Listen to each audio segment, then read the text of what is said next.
Good morning, everyone, and afternoon, and welcome to another episode of Before Coffee.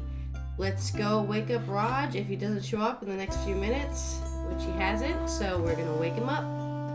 Ring, ring, ring.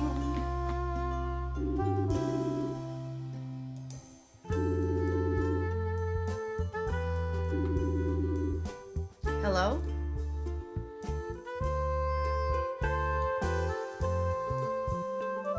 Right. Hey, Hey, you hear me, right? I hear you. Alright, I'm almost there. Alright. Alright, let's. Whew. There goes the camera. There goes the lights.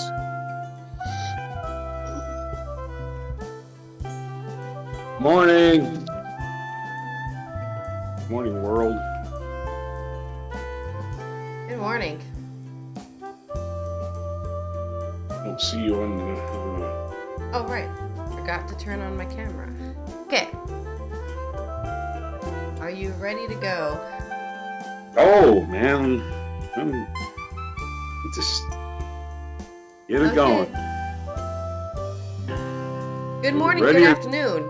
Today on Before Coffee. 6 out of 10 households have difficulty making ends meet. More Ohio train derailments highlight the fact that people never pay attention to train derailments. Until now. Yeah.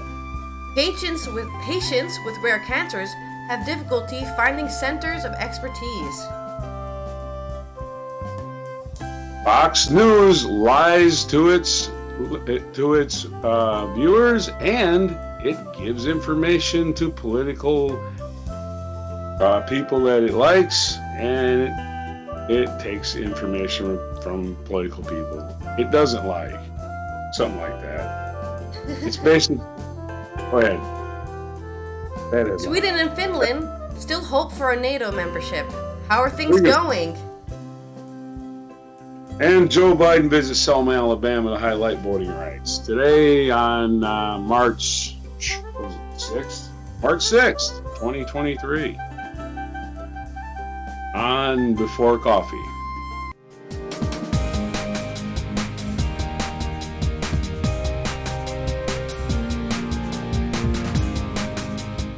You read your story. All right. On our first story here, we've got 6 out of 10 households, or this is specifically in the Netherlands, more and more Dutch households are financially vulnerable or even financially unhealthy. In 2022, this will be a total of 6 out of 10 Dutch households, according to research by Deloitte in collaboration with NIBUD and Leiden University. In 2021, that was still 5 out of 10. These people who usually cannot make ends meet on their income, financially and healthily 30%, or are able to make ends meet but find it difficult to absorb unexpected events with savings, financially vulnerable 30%.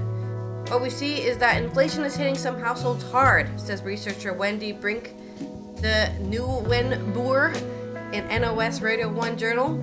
The survey shows that 84% of households say they have been affected by inflation. Those vulnerable and financially unhealthy households in particular have been affected, and that has also made it more difficult to save with an income that has remained reasonably stable. The researchers looked at more than just paying bills. Building up a buffer also plays a role. Making financial plans and building up a pension or paying off the mortgage. The income of the household surveyed remained the same in most cases, but more and more people indicate they are having difficulty paying necessary costs. Young people in particular have been hit hard by inflation, says researchers. 45% of people between the age of 18 and 25 are financially unhealthy. Last year, it was still just 26%. People between the age of 25 and 34 are also more often financially unhealthy than the average, 38%. So they went from 26% of 18 to 25 to 45. That's a big percent increase. What also is very striking among young people is that They most often indicate that they have not adapted their behavior to the rising costs. Aha! Victim blaming! You stupid kids! Just stop buying the Starbucks coffee! Did you know buying Starbucks coffee does way more for the economy than paying a bank? Just saying. Yes, yeah. Well, there's an argument. The argument by somebody that's losing an argument. Yeah, exactly. Yeah. Also, we look at the attitude of young people. It's their attitude and their spending habits. We see that they're very focused on the short term. They prefer to spend money now than save for the unseen circumstances. Yeah, that's what safety nets are for. This country does have safety nets, to be fair. So, they're not. Why would they save up for unforeseen circumstances when they have safety nets? The combination of financial situation and the short-term focus makes young people a vulnerable group, says Brink in the New Boer. In some cases, making a longer-term plan can help you become financially resilient, the researchers say. Okay. Right. Telling millennials and Gen Z to make a long-term plan when they don't see a long-term in sight because we're suffering from end of the world syndrome, basically. Well, basically, it's just a bunch of old people. They're just running a delaying action. It's like, let's confuse until we're dead, and then they'll figure it out for themselves. All right. Is that the story? Yep. Yeah. I mean, okay. Ohio residents bracing for the explanations of the latest derailment caused me to look up how many train derailments there are in the U.S. in 1 year. Last year there was 818. Now I'm not a math whiz, maybe a slight math whiz, but 818 averages out to 2 a day in the United States. Yes, there's 2 train derailments every day. There's going to be 2 today. How do I know this? Because I watch this show called Virtual Railfan, and they put cameras all over. And they're always adding more cameras of railroad traffic all over the United States. And every day there's a person that sits down and adds a video and finds all the stuff. And almost every single day you'll see a derailment, a potential derailment. They're not all caught on camera, but there's so many of them I go through and find. There's a derailment, right? How many of them cause explosions? Not all causes. 447 last year. Train cars carrying hazardous materials either damaged or derailed. 447. That's still more than 1 per day. Yeah. And it's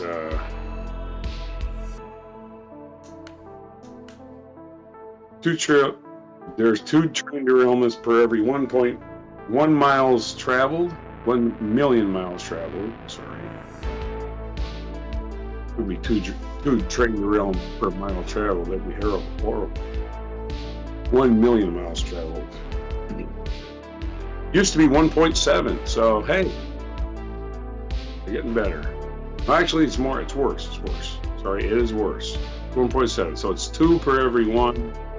For the past decade, it's getting worse. 1.7 in 2013. Okay. Now, the story that I actually went with it and people's reaction. Now, keep in mind, there's 2 of these every day in the United States, at least. Authorities in Ohio say there's no indication of any risk to public health or derailment of Norfolk Southern cargo train between Dayton and Columbus. The second derailment of a company train in the state in a month. Okay, it's the same for one company in 1 month in one state. But that's probably pretty common.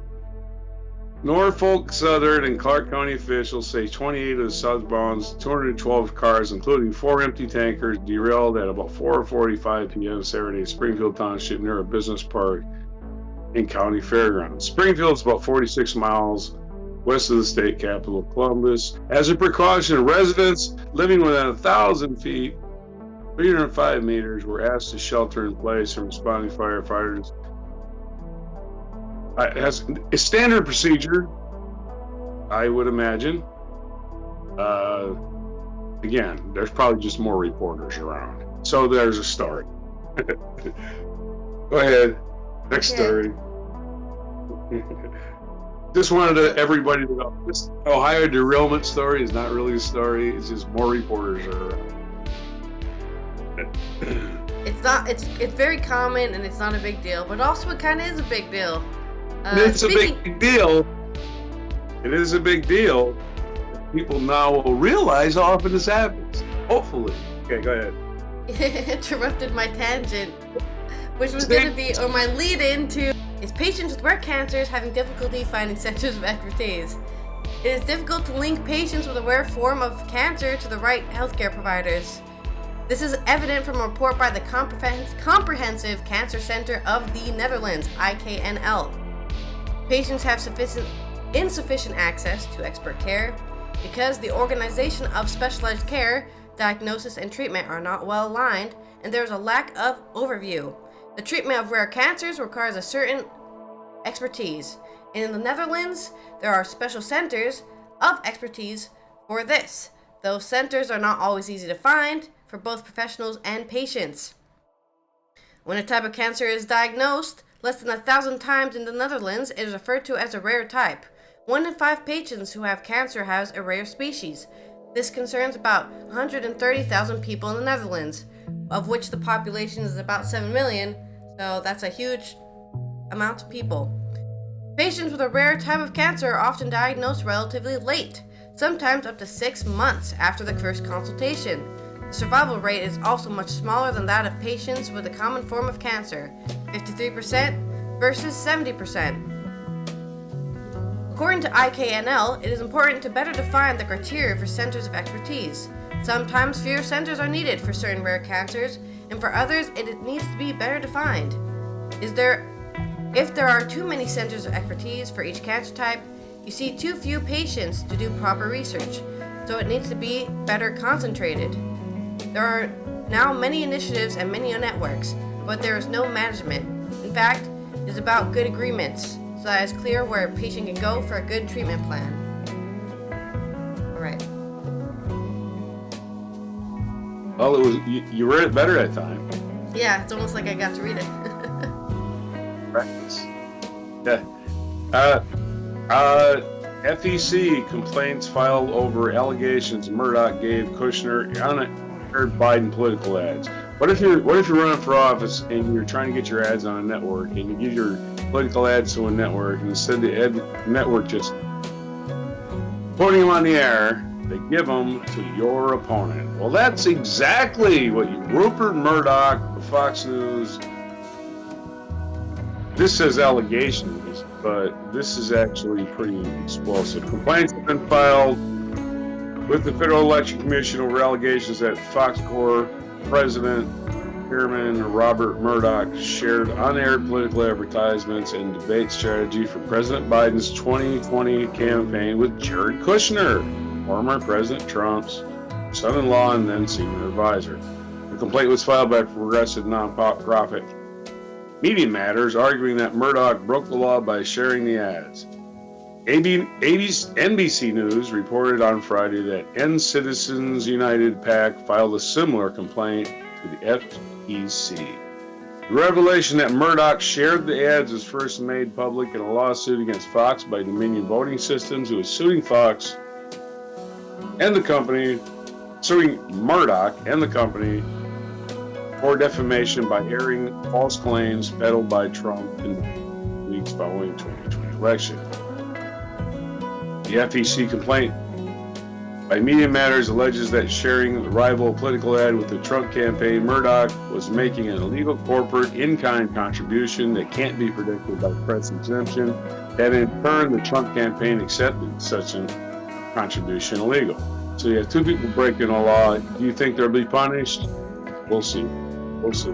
The distribution is diametrically opposed to Fox's corporation's regular press activity, broadcasting news programming through one television, audio outlets, online publication, and complaint said. Murdoch's secret conveyance of the Biden advertisement is even less like press activity than a cable casting company sending campaign flyers in its bills. And neither can be protected by the press exemption. Exactly. This is not free press. This is an in-kind contribution where you're supporting one candidate over another and pretending to be an impartial judge of the election. Go ahead, your story. Here you typing. Do you have a story? Yep. Okay. Right on, go. All right. In European news, we have Sweden and Finland trying to join NATO. How's that going? For decades, Sweden and Finland have empathetically remained outside military blocs. But 3 months after the Russian invasion of Ukraine, the countries applied for NATO membership. That was a setback for Russian President Vladimir Putin, who, when announcing the war, demanded that NATO not expand further east towards Russia. Like it's choosing to expand, right? Like the countries are asking to join. It's not the other way around, where they're like, hey, you join NATO, we're gonna get you. That's not happening. Most NATO countries are in favor of Sweden and Finland joining, but Turkey and to a lesser extent Hungary object. The idea that if Turkey tacks, Hungary will soon follow. Because all 30 NATO countries have to approve membership, Turkey is therefore the deciding vote. Why is even Turkey in NATO? Anyways. Weird. Turkey President Recep Tayyip Erdogan is mainly concerned with the Kurdistan Workers' Party, PKK. Turkey and the European Union see the PKK as a terrorist organization, and Erdogan accuses Sweden and Finland of harboring PKK members. Neighboring countries Sweden and Finland want to join the military alliance at the same time. Erdogan previously hinted that, as far as he is concerned, Finland is allowed to join NATO, but that does not apply to Sweden. Erdogan demands the extradition of PKK members, and Sweden refuses this. The Danish-Swedish right-wing extreme politician Rasmus Paludan also burned a Quran in front of the Turkish embassy in Stockholm in January. He had been given permission for the anti-Turkish protests, which further strained relationship between Sweden and Turkey. The fact that new talks are scheduled Thursday on NATO's Brussels headquarters is seen as a sign of the thaw, but according to CNN, NATO diplomats are increasingly pessimistic about Turkey's next move. On the one hand, Turkey benefits greatly from NATO. Some therefore believe that Erdogan will eventually tack. Others point out that Erdogan has a lot to gain from blocking the application. New elections will be held in Turkey in May.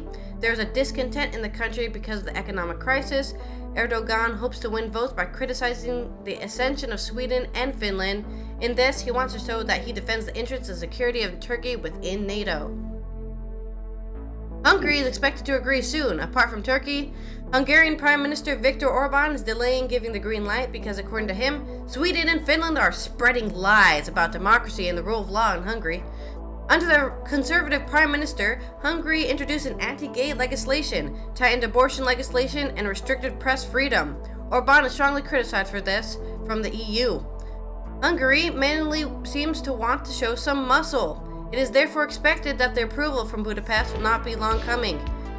There will be another round of voting on March 20th. So Turkey, the food, and Hungary, when you want food, both are on the same side. Yeah, when they want something, but their political views will...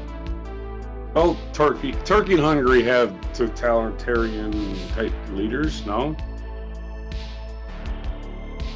I guess you could say right-wing. I don't know if I would say totalitarian. I seen Erdogan beat some people up in our country. It had some thugs beat him up in Washington, D.C., right in front of everybody. Okay.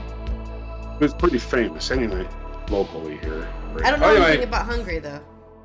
Joe Biden goes to Selma, Alabama on the anniversary of Black Sunday riots and talking about voting rights. And I was looking at my list of states and voter participation. At the bottom 10. Well, I guess we'll start at Mississippi because there's 51 states because D.C. gets electoral votes. Let's look where D.C. is in there. District of Columbia. It is 37, so it's near the bottom. But all the states below the average of the United States, 61%. All of the states in the South are below that line. So everybody above the 61% mark is so Alabama, Georgia, Louisiana, Arkansas is near the bottom, Oklahoma's way down there, Texas is dead last, Hawaii is 49th, but I can imagine why 49th. Hawaii in the presidential elections is not going to care. Are they really going to decide anything in Hawaii? I can see that. West Virginia, New York, surprisingly. I think New York voters would be really, New York is really low in voter participation. As is New Mexico, Tennessee, California, Nevada, and that's kind of the bottom 10. Mississippi's 11. So, anyway, back to the story. Biden travels to Selma for anniversary of Bloody Sunday. President Joe Biden traveled to Selma, Alabama to commemorate the 58th anniversary of Bloody Sunday. There, Biden spoke at the Edmund Pettus Bridge, where in 1965, hundreds of civil rights marchers were attacked by the police. The violence, which sparked a national outrage, marked the turning point of the movement that led to the passage of the Voting Rights Act. They forced the country to confront the hard truth and act to keep the promise of America alive, the president said in his remarks at the bridge. He also stressed that he believed voting a fundamental right remains under default assault decades later from a conservative Supreme Court justice and from state lawmakers and from election deniers. Biden touted steps that others had taken, such as enacting the post-January 6 electoral count reform act. But we must remain vigilant, he said, repeating his plea for Congress to pass new voting rights legislation named for the late Georgia Representative John Lewis, who was beaten and suffered a skull fracture during Bloody Sunday. I guess next story. Okay. John Lewis, even I know who that is. Yes, he died a couple years ago, but they're basically one of the great Americans. I mean, He's one of them people. Bloody Sunday, you see pictures of him. He's the guy getting his ass kicked. Yep. And big old blood running down his head. A living legend. Well, he's not living anymore. Yeah. Speaking of not living, thanks for the great segue. Guitarist Gary Rossington, the last original member of the rock band Lynyrd Skynyrd, passed away on Sunday at the age of 71. The other current band members announced via Facebook that their brother, friend, relative, songwriter, and guitarist died on Sunday. The cause of death has not been disclosed. Rossington was the last living founder of Lynyrd Skynyrd, known for hits such as Freebird and Sweet Home Alabama. The guitarist survived a plane crash in 1977, which killed frontman Ronnie Van Zant and guitarist Steve Gaines, among others. Rossington suffered 2 broken arms, a broken leg, and a perforated stomach and liver in the crash. After the accident, the remaining band members quit to reunite in 1987. Rossington played with Lynyrd Skynyrd until his death. The guitarist struggled with drug addiction after the accident and suffered from heart problems later in his years. In 2021, the musician underwent emergency heart surgery. Wow. That's all for that short story. A little note that you ever heard a song by Lynyrd Skynyrd called That Smell? I think so. That smell of death surrounds you. Yeah. Well, anyway, that song was about Gary Rossington and his drinking problems. And he outlived all of them, right? That's pretty interesting. Yeah. And Gary Rossington was all up. And I guess the song about rock and rollers getting older. Over the weekend, David Lindley, a notable Los Angeles session musician known for his work and collaborations with people like Jackson Browne, Dolly Parton, Bob Dylan, Bruce Springsteen, died. And David Lindley again.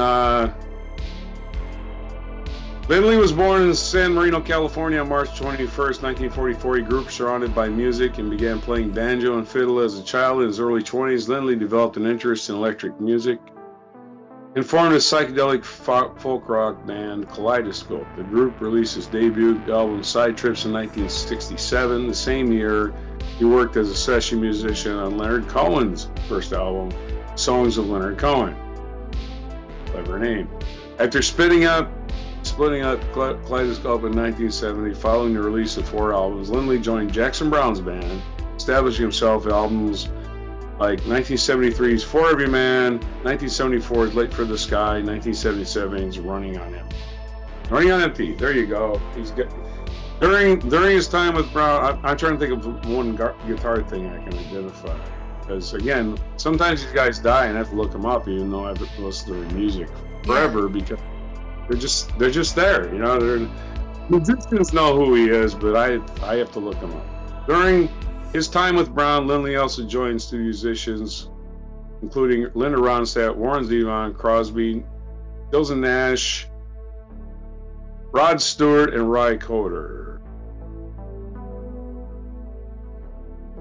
His tributes were sent out from the worldwide of guitar players and all the people that worked with him. Graham Nash, for instance. Well, here's Peter Frampton.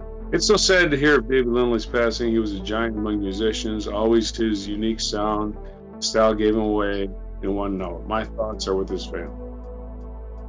Rest in peace, David Lindley. On this day in history, we can do something else now. Yep. What? Oh, you're this day in history. I was just excited for finding out. I just closed it by accident.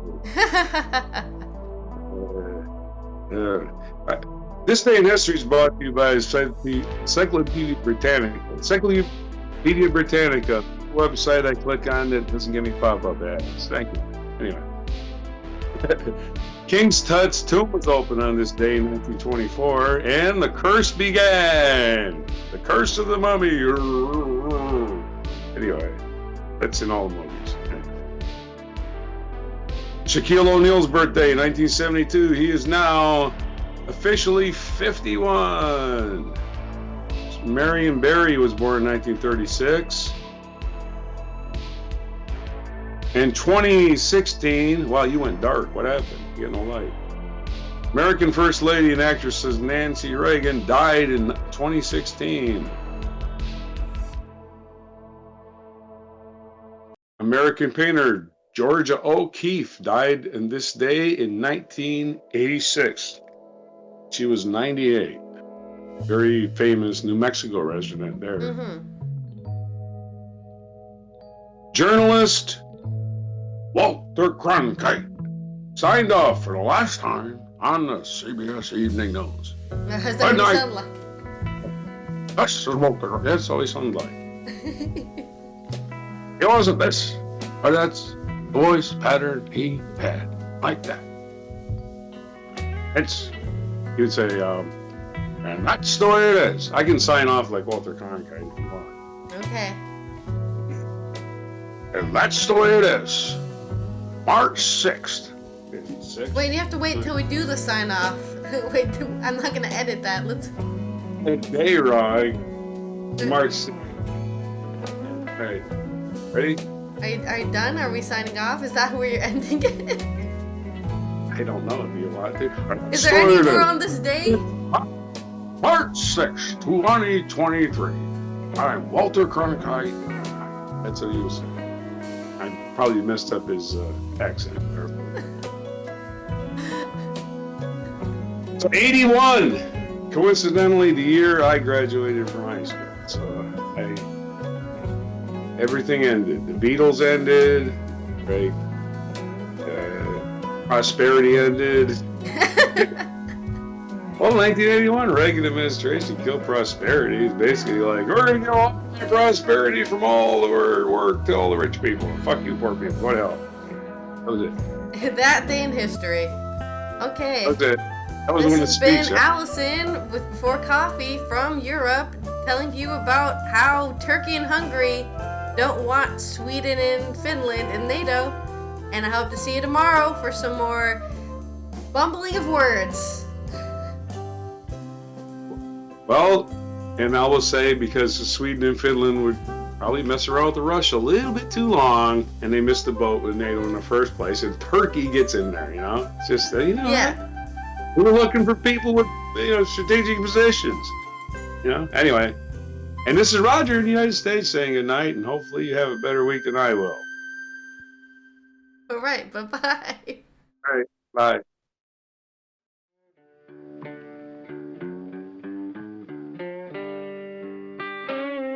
Be sure to hit the like, subscribe, and notify buttons. And follow our other channels, Toxic Alley, History of Gravy, and Scratchy Old Records.